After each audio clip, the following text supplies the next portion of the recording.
Peekaboo. All right, this question, yeah? So this question is talking about rearranging, right? Making y the subject, yeah? Is y by itself, right? To make something the subject, what needs to happen?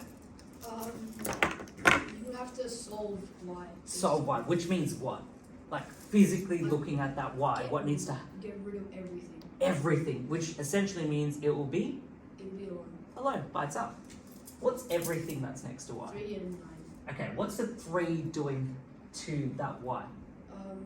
It is taking it away.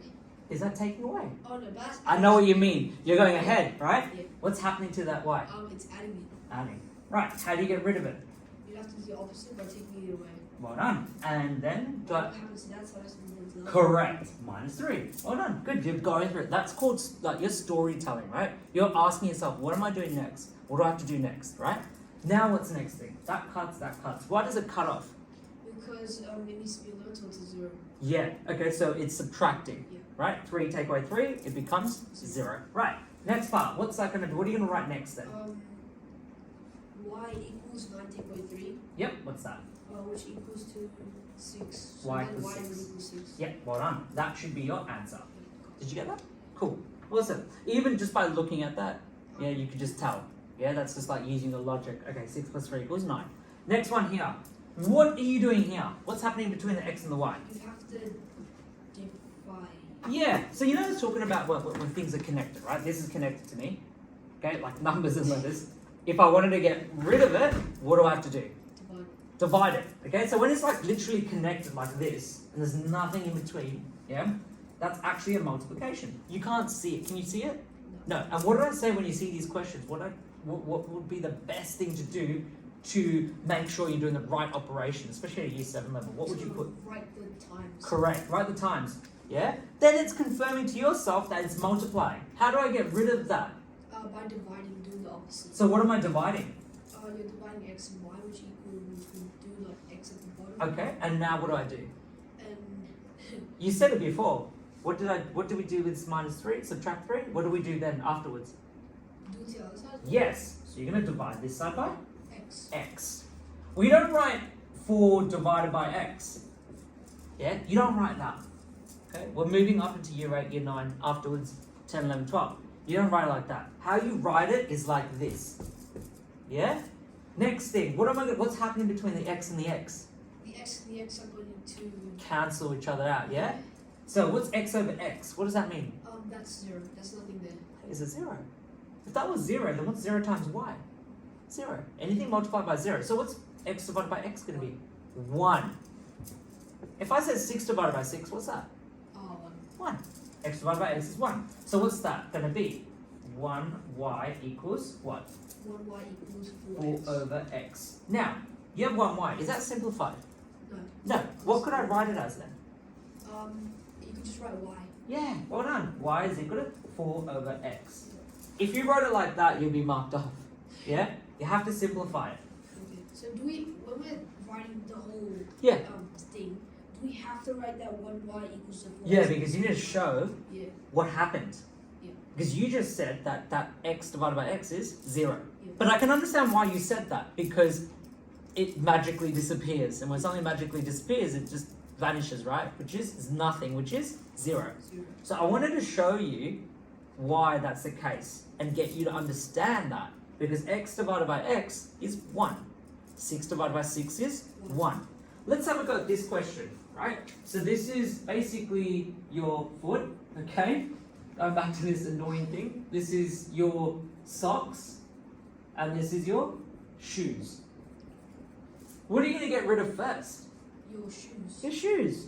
So you play a footy game, all right? You want to take the things off, right? And you're going to get rid of your shoes. How are you going to get rid of this?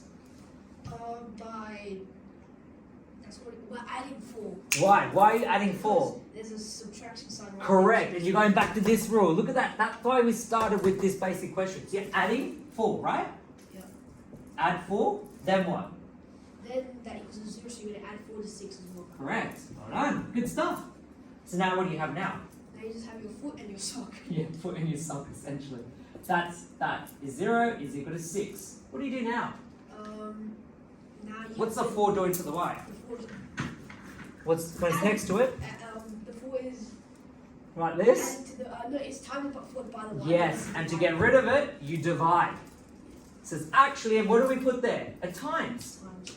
So before you start this question, first thing to do is write your times. Then you're telling yourself already. How do you get rid of this 4? You have to divide it. You have to Well divide done. the 4. And what do you do then this side? You have to also divide that. Well done. What happens between 4 divided by 4? Cancel the 4 that equals to 1, cancel the other 4 equals to 1. Well done. Okay. What are you left with now? Now you're just left with 1y, but you have to simplify that to y. Yep. So which is y. So now you're doing that in your head. Y is equal to what? 6 over 4. Okay. Can you simplify this? What's a Um, common factor? Factor that can divide into both 6 and 4. 2. Well done. So if you want to do this in your head, you could, right? But what's 6 divided by 2? 6 divided by 2 equals to 3. And Yep. then, 3 divided by 2 equals to 2. Yeah, and you're left with now, what? Improper fraction. Y is equal to 3 over 2. Okay, if they ask for decimal place, you're going to have to keep decimal place. This question here, 5x plus 4 is equal to y. What do you need to do to make, okay, we'll make x the subject, right? Yep. Okay, so in this question, you want to make x the subject, even though it says there y. Okay? You have to. Because if I said make y the subject, what? It's already there, right? Yeah. Because look, it's already by itself. So that's why I changed it to make x the subject. Do you understand that? So if I said make y the subject, is y already the subject? Yes. Yeah. Because there's like nothing. There's nothing on that side, right? So here, what are you going to do to make x the subject? What do you need to put straight away between the 5 and the x? Times it, okay. What do you need to get rid of first? The 4. The 4. Okay, how do you get rid of this 4? By taking it away, Well done. And then? also taking the 4 away from the y. Right, well done. Good stuff. That's already 1 mark. What are you left with now? 5 times x is equal to y take away 4. Now what do you have to do? Is x by itself. No, you have to simplify it. How do you get, what do you need to get rid of? The 5. You The have to 5. So what are you going to do? divide. Divide. Oops. 5. Divide by 5. And then what are you going to do here? Also divide by 5. Divide by 5. Now what do you have? Take the 5 away. How do you take it away? By Dividing, isn't it? dividing 5 divided by 5 is? 1. 1. Now you're left with what? 1 on both sides. Yep. And then- you put 1x. Yep. And then 1x equals of y take away 4. Yep. And 1x is equal to y take away 4. Then you have to simplify it. Simplify it. Which is what? Just x. X is equal to y take away 4. That's your answer. Okay? That's your that's basically it. Okay? So now